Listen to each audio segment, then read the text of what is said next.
Hello বন্ধুরা, আমি কিরণ আর আজকে আপনাদের সাথে শেয়ার করতে চলে এসেছি তারকেশ্বর ভ্রমণ বৃত্তান্ত নিয়ে।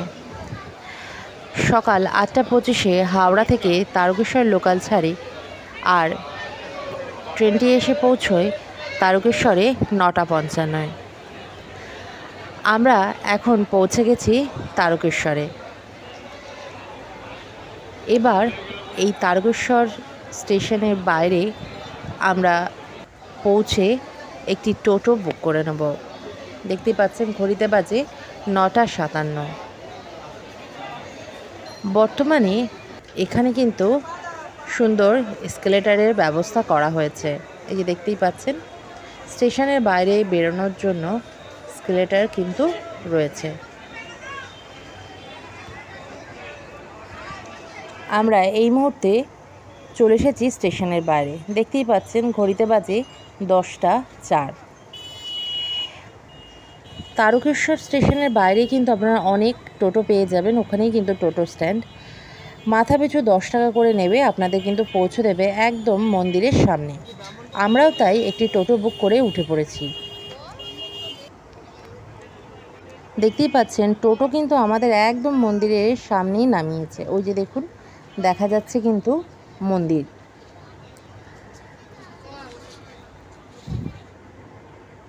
আমরা আজকে মন্দিরে প্রবেশ করব, বাবার মাথায় জল ঢালবো, পুজো দেব। শুধু তাই নয়, এখানের দুধ পুকুরে স্নান করব। তাহলে চলুন একবার মন্দির চত্বরটা ঘুরে নিন। গর্ভগৃহে কিন্তু ফটো তোলা বা ভিডিও তোলা নিষেধ, তাই সেখানে পৌঁছে ভিডিও বা ফটো তোলা সম্ভব হলো না। আপনাদের কিন্তু এখানে এসেই বাবার মাথায় জল ঢেলে বাবাকে দর্শন করতে হবে।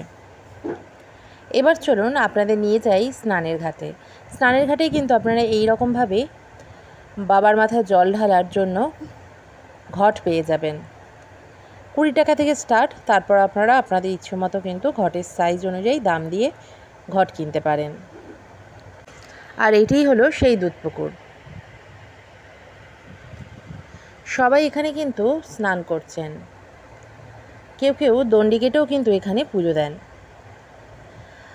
পুকুরের প্রথমের কয়েকটি সিঁড়ি বেশ স্লিপ, তাই সাবধানে এই দড়ি ধরে নামতে হয়।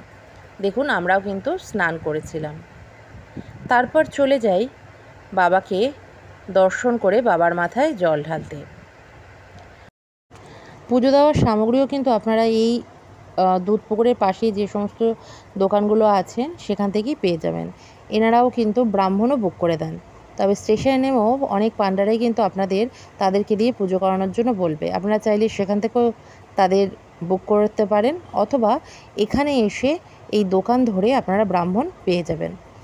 আর দোকানের সামনেও কিন্তু মন্দিরের সামনে, এই যে মন্দির মেন গেট দেখছেন, এর সামনে কিন্তু প্রচুর দোকান আছে যেখান থেকে আপনারা পুজো সামগ্রী নিতে পারেন। এরপর আসি ঘরের জন্য। যারা স্নান করে পুজো দেবেন ভাবছেন, তাদের ড্রেস চেঞ্জের জন্য কিন্তু ঘর বুক করতেই হয়। আমরাও তাই একটি ঘর বুক করেছিলাম।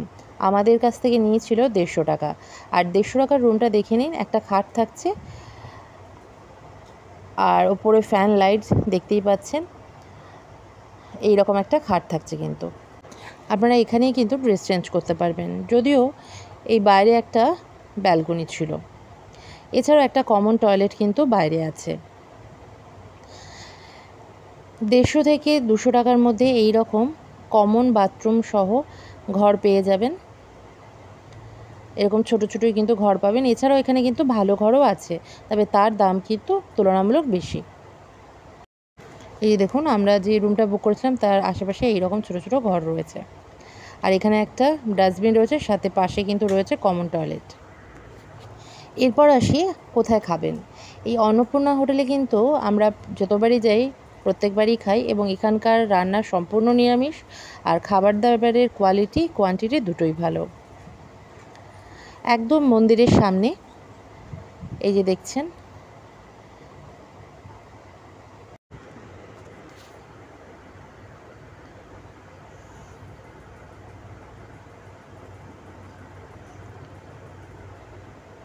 দেখতেই পাচ্ছেন এই যে সবাই বসে খাওয়া দাওয়া করছে এই মুহূর্তে। আর সোজা হলো এনাদের কিচেন। আমরাও একটা জায়গা করে বসে পড়লাম।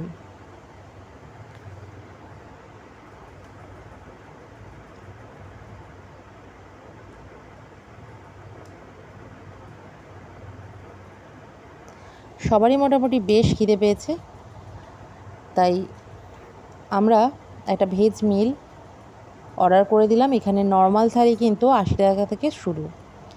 নর্মাল থালিতে কি কি আছে চলুন সেটা একবার দেখিয়ে দিই আপনাদের। আমরা কিন্তু নর্মাল থালিটাই অর্ডার করেছিলাম। আর নর্মাল থালিতে এনারা কিন্তু দিচ্ছেন ভাত, আচার, কাঁচা লঙ্কা,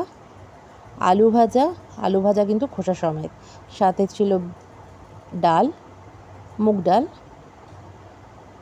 2 পিস করে ধোকা আর শুক্তো। এরপরে আপনারা যদি এক্সট্রা ভাত নেন তার জন্য কিন্তু 10 টাকা করে লাগবে। আর সেই সময় ভাতের সাথে কিন্তু ডাল আর আলু পোস্ত ফ্রি থাকবে। খাবার দাবার ভালোই ছিল, আমরা খেয়ে দিয়ে বেরিয়ে পড়লাম। এছাড়াও কিন্তু আপনারা এখানে স্পেশাল থালি পেয়ে যাবেন, যেখানে ইঁচড়, থোড়, মোচা এই সবগুলো কিন্তু আলাদা করে আপনারা নিতে পারেন, অথবা স্পেশাল থালিতে যেটা খেতে চাইবেন সেটা কিন্তু অর্ডার করিয়ে নিতে পারবেন।